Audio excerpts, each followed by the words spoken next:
Hello friends, कैसे हैं आप सब। आई होप आप सभी अच्छे होंगे।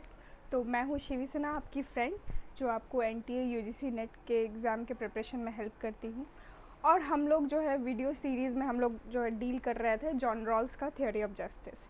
तो हमारा बस एक आखिरी पार्ट बच गया था जिसको हम कहते हैं टू टाइप्स ऑफ जस्टिस, जो कि जॉन रॉल्स का कॉन्सेप्ट है। तो मैंने आपको कुछ बेसिक पॉइंट्स बनाए थे जो कि एग्ज़ाम के लिए बहुत ही इम्पॉर्टेंट है।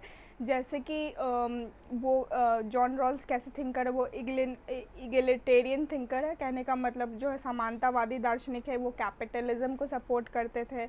फिर साथ ही साथ वो जो है यूटिलिटेरियनिज़म के ख़िलाफ़ थे, मतलब उनके ओपोनेंट्स कहलाते हैं। साथ ही साथ ये मोरल कैसे किस टाइप का फ़िलासफ़र है, तो ये मोरल पॉलिटिकल फ़िलासफ़र है, ठीक है। उसके अलावा मैंने ये भी बताया था ये कॉन्सेक्वेंशलिस्ट भी है, मतलब परिणामवादी है, ठीक है। आज हम लोग जो डील करने वाले वो बहुत ही इम्पॉर्टेंट टॉपिक है, टाइप्स ऑफ जस्टिस। तो टाइप्स ऑफ जस्टिस जो है इनका डिस्ट्रीब्यूटिव जस्टिस का आपने डेफिनेशन जान लिया। तो जस्टिस कैसा होना चाहिए जॉन रॉल्स के लिए, जहाँ पे फेयरनेस, समाज में समानता होनी चाहिए, ठीक है। समाज में सभी के लिए जो रूल्स बने वो सबके लिए फेयर हो। तो जो इनका सबसे की कॉन्सेप्ट है, वो दो कॉन्सेप्ट पे पूरा आपका ये जो जस्टिस है इन्हीं दो थ्योरीज़ पे बेस्ड है। बहुत सारे बुक्स में जस्टिस जो है वो तीन तरह से बताया गया, लेकिन वो गलत है, ठीक है। बेसिकली जस्टिस दो तरह का ही है। तो पहला जो है फर्स्ट प्रिंसिपल ऑफ जस्टिस में जो है, ये जो थ्योरी ऑफ जस्टिस हमारा आता है, सबसे पहले मैं ये बताना भूल गई थी, मैं फिर से रिमाइंड कर देती हूँ कि ये आपके दो कॉन्सेप्ट्स के से उभर के आते हैं। उनके एक ओरिजिनल पोजीशन और व्हील ऑफ इग्नोरेंस, जो मैंने अपने प्रीवियस वीडियो में आपको एक्सप्लेन कर दिया है। तो अगर आप देखना चाहते हो तो देख सकते हैं मेरा प्रीवियस वीडियो, और उससे आप मतलब उस व्हील ऑफ इग्नोरेंस क्या है और ओरिजिनल पोजीशन क्या है और बाकी जो जस्टिस क्या है जॉन रॉल्स के अकॉर्डिंग, आप उसे देख सकते हैं। मीनवाइल मैं आपको ये भी बोल दूं कि प्लीज़ मेरे चैनल को लाइक कीजिए, सब्सक्राइब कीजिए और अपने दोस्तों के बीच में शेयर कीजिए, ताकि ज़्यादा से ज़्यादा लोगों को इसका बेनिफिट मिल सके। और अगर आपको कुछ मेरे में त्रुटि नज़र आती है, कुछ प्रॉब्लम नज़र आता है, तो प्लीज़ कमेंट भी कीजिए, मुझे बताइए कि मैं अपने वीडियोज़ को किस तरह से इम्प्रूव कर सकती हूँ, ठीक है। चलिए लेट्स बिगिन दिस चैप्टर। तो दो प्रिंसिपल ऑफ जस्टिस बताया है जॉन रॉल्स ने। जो पहला प्रिंसिपल है, फर्स्ट प्रिंसिपल ऑफ जस्टिस, को वो लिबर्टी प्रिंसिपल कहते हैं। लिबर्टी प्रिंसिपल, इसको समझना काफ़ी आसान है, ठीक है। तो मैं उसको एक्सप्लेन करूँगी। और दूसरा जो प्रिंसिपल है, सेकेंड प्रिंसिपल ऑफ जस्टिस, को रॉल्स ने जो है इस सेकेंड प्रिंसिपल्स को जो है वो दो पार्ट में डिवाइड कर दिया है। तो पहला जो पार्ट है आपका इक्वल अपॉर्चुनिटी प्रिंसिपल है, ठीक है। और दूसरा जो है डिफरेंस प्रिंसिपल, ठीक है। कहने को तो liberty principle first principle of justice है जॉन रॉल्स के अकॉर्डिंग, ठीक है। दो तरह से जस्टिस प्रिवेल करना चाहिए हमारे सोसाइटी में, ठीक है। लेकिन जॉन रॉल्स का जो पूरा थ्योरी ऑफ जस्टिस है वो सेकेंड प्रिंसिपल के इर्द गिर्द घूमता है, ठीक है। सारा उनका जो जितना कॉन्सेप्ट है वो सभी जो है सेकेंड प्रिंसिपल को डिफाइन प्रॉपर्ली करता है, या सेकेंड प्रिंसिपल से ही उनका थ्योरी ऑफ जस्टिस उभर के आता है, ठीक है। चलिए, तो पहला फर्स्ट प्रिंसिपल ऑफ जस्टिस को आपको समझना काफ़ी आसान है। लास्ट वीडियो में मैंने एक झलक भी दी थी। तो उस ये जो है लिबर्टी प्रिंसिपल, लिबर्टी का मतलब होता है कि आज़ादी, फ्रीडम, ठीक है। Freedom of thought, freedom of speech, जो भी फंडामेंटल, यानी जॉन रॉल्स कहते हैं कि हर सिटीज़न को, चाहे वो गरीब हो, अमीर हो, despite of the caste, creed, और जो भी चीज़ हो, कुछ भी हो, उसके बावजूद कोई किसी भी कास्ट से बिलोंग कर रहा है, रिलीजन से बिलोंग करता है, ये सब कुछ भूल के हर पर्सन को, हर एक पर्सन को जो है इक्वल ट्रीटमेंट मिलना चाहिए, ठीक है। जैसे कि मुझे अगर कुछ फंडामेंटल राइट्स मिले हैं तो सामने वाले को भी उतने ही राइट्स मिलने चाहिए, और उनको अगर दिए गए हैं राइट्स एंड जो भी लॉज उनके लिए है वो मेरे लिए भी लागू होते हैं, ठीक है। लेकिन जैसा कि मैंने पहले भी बताया था आपको लास्ट वीडियो में, कि रॉल्स ये भी कहते हैं कि लॉ जो होंगे, जो रूल्स होंगे, जो प्रिंसिपल्स होंगे, वो एक दायरे में होंगे, जो लोगों के बेनिफिट के लिए बनाए जाएंगे, लेकिन वो दायरे में होंगे, ठीक है। ऐसा नहीं है कि अब बेनिफिट के चक्कर में मतलब कि कोई दायरा ही ना हो सोसाइटी में।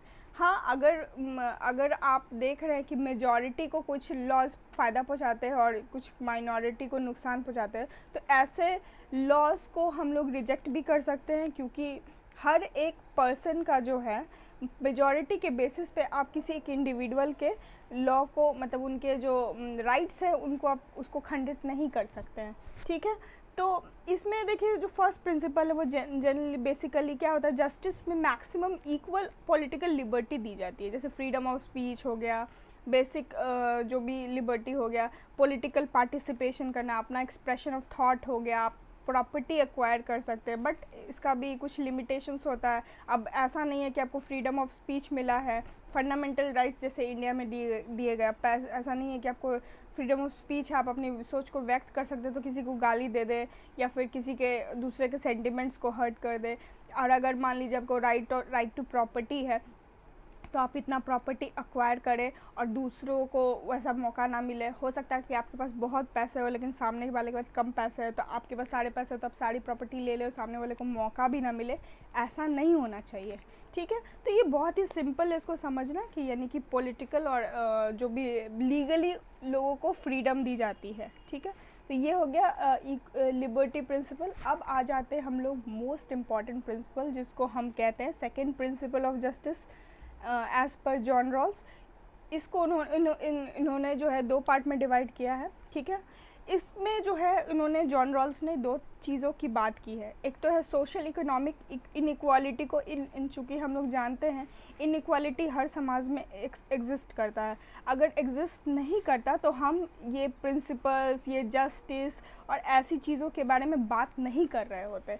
क्योंकि लोग कई तरह के होते हैं हमारे सोसाइटी में, कई तरह के लोग हैं, अलग अलग वर्ग के लोग हैं, तो सबके लिए कुछ चीज़ें हम लोग इक्वली उनके लिए कर नहीं पाते। लेकिन प्रिंसिपल को ऐसा होना चाहिए जो कि कोशिश करनी चाहिए कि हर एक पर्सन को जो है इंडिविजुअल को उसको अपने राइट और अपने ड्यूटीज़ के बारे में उसको पता हो, या फिर उनके प्रिंसिपल कुछ ऐसे बनना चाहिए जो सबको बेनिफिट फ़ायदा पहुँचाए, ठीक है। तो रॉल्स जो है एक डेफिनेशन देते हैं, बहुत ही इम्पॉर्टेंट महत्वपूर्ण ये डेफिनेशन है।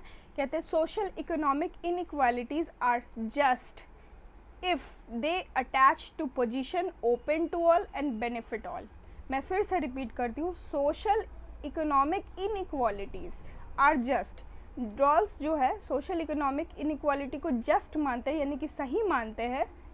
एक शर्त है, एक शर्त पे इसको जस्टिफाई करते हैं रॉल्स, ठीक है। उनका कहना है कि सोशल इकोनॉमिक इक्वालिटी सही है, अगर होता है तो ठीक है, कोई प्रॉब्लम नहीं है इससे, ठीक है, वो जस्टिफाई किया जा सकता है, ठीक है। अब कैसे जस्टिफाई किया जा सकता है कि अगर if they attach to position open to all and benefit all, ठीक है, अगर वो ओपन टू ऑल सबके लिए खुला है और सभी को फ़ायदा देता है, ठीक है।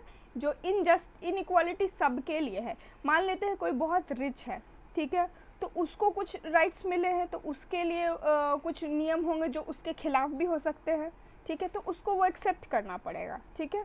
उसके लिए भी वो इनइक्वालिटी है, ऐसा नहीं है कि सिर्फ गरीबों के लिए इनइक्वालिटी एग्जिस्ट करता है। हो सकता है कुछ चीज़ों में वो गरीबों के लिए इनइक्वालिटी एग्जिस्ट करता हो, कुछ चीज़ों में अमीरों के लिए इनइक्वालिटी एग्जिस्ट करता हो, ठीक है।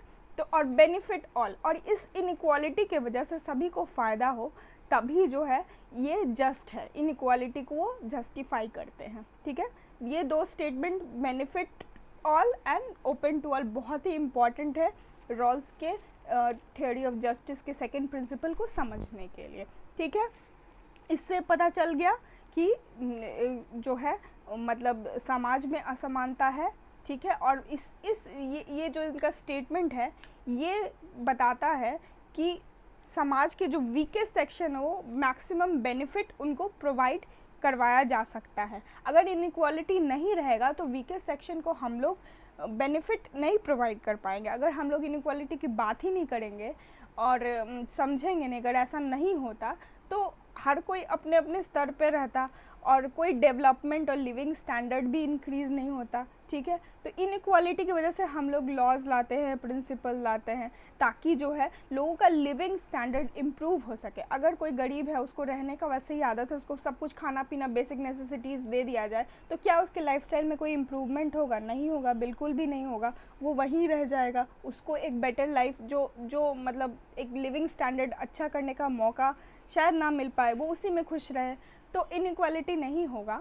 अगर जस्टिफाई इसको नहीं करेंगे तो हम लोग में इम्प्रूवमेंट, डेवलपमेंट तो बिल्कुल भी नहीं होगा, ठीक है। दूसरा चीज़ है सोशल इकोनॉमिक इक्वालिटीज़ जो है वो इक्वालिटी कैसे आ सकता है, ठीक है। जो हम लोग ये बात कर रहे हैं सोशल और इकोनॉमिक इनइक्वालिटी की, वो कैसे हम लोग समाज में ला सकते हैं, ठीक है। किस तरह से जो है इनइक्वालिटी जो है दो तरह के रूप में हमारे 2-3 तरह से हम लोग पाते हैं, ठीक है, समाज में, जो मैं आगे बताऊंगी अभी। लेकिन आप ये समझिए कि जो सोशल इक्वालिटीज़ कैसे आ सकता है, ठीक है। तो सोशल इक्वालिटी जो है हम लोग इकोनॉमिक इक्वालिटीज़ को जस्ट और सिर्फ तभी कह सकते हैं, ठीक है।